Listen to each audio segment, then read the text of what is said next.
یہ ہمیں تنویر احمد صاحب نے پاکستان سے پوچھا ہے۔ حفصہ تنویر صاحب کا سوال یہ ہے کہ اگر کوئی شخص رمضان کے مہینے میں فوت ہو تو کیا یہ اس کے لیے اچھا ہے اور اس کے لیے بخشش کا ذریعہ ہو سکتا ہے؟ شریعت اس حوالے سے کیا کہتی ہے؟ اعوذ باللہ من الشیطان الرجیم، بسم اللہ الرحمن الرحیم۔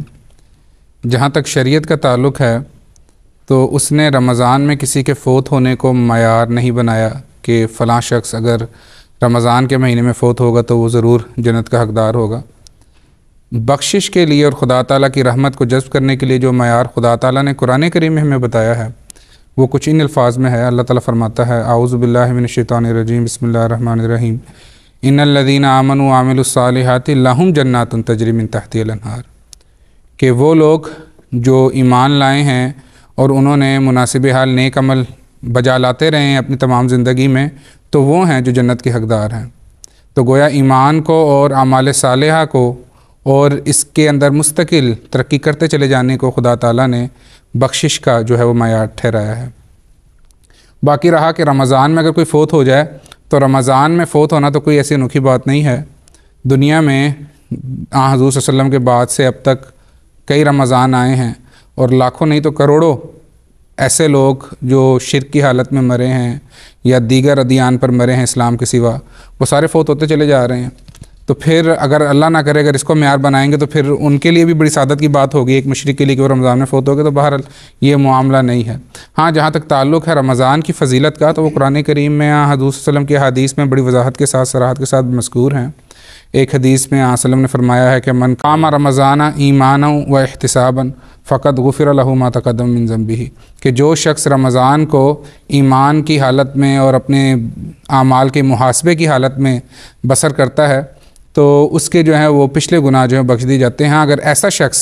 فوت ہوتا ہے تو ہم خدا تعالیٰ سے اس بات کی امید رکھتے ہیں کہ یقیناً خدا تعالیٰ اس کے ساتھ مغفرت کا سلوک فرمائے گا، وگرنہ اس کے علاوہ اور کوئی اس کی حقیقت نہیں ہے۔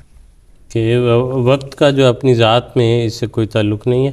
وہ تو اس کے لیے ہے جو اپنے اوپر جس نے رمضان کو لاگو کیا ہو، جو رمضان میں داخل ہوا ہے اور اس کے لیے کوشش کر رہا ہے، اگر اس حالت میں اس کی وفات ہو جاتی ہے تو یہ توقع کی جاتی ہے، یہ امید کی جاتی ہے اللہ تعالیٰ کی رحمت سے کہ اللہ تعالیٰ اس کو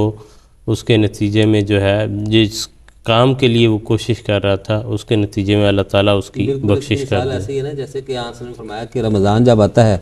تو سفیدت الشیاطین، جو شیطان ہے اس کو جکڑ دیا جاتا ہے۔ ہم دیکھتے ہیں کہ کئی مسلمان ممالک ایسے ہیں جہاں پہ جو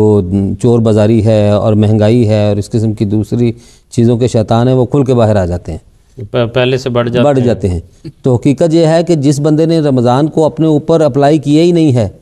اس کو اس رمضان نے کوئی فائدہ نہیں دینا۔ رمضان کا فائدہ اس کو ہے جس نے اس کو اپنے اوپر لاگو کیا ہے اور اس کے مطابق اس نے اپنی زندگی گزاری ہے۔ تو یہ کیفیت ہے جس کا اگر کوئی انسان فائدہ اٹھا سکے تو، وگرنہ اس کے یعنی رمضان کے مہینے میں چڑھنے والے سورج میں تو کوئی ایسی تاثیر نہیں ہے کہ وہ زبردستی جو ہے وہ لوگوں کو ایسے بنا دے گا۔ اس لیے وہ کسی بھی وقت میں جو انسان اس طرح نیکی کے حوالے سے اپنے اوپر لاگو کرے تو اس کے لیے بہتر ہے۔ اور البتہ یہ ہے کہ اس خیال سے اگر کوئی گزر رہا ہو اس مہینے سے کہ یہ اللہ تعالیٰ کی بخشش کا اور رحمت کا مہینہ ہے تو اس کی اس نیت کا، اس کے جو ذہن میں اس کے کار فرمایا اس حوالے سے اللہ تعالیٰ نیتوں کے مطابق اس سے نرمی کا اور رحمت کا سلوک کر سکتا ہے۔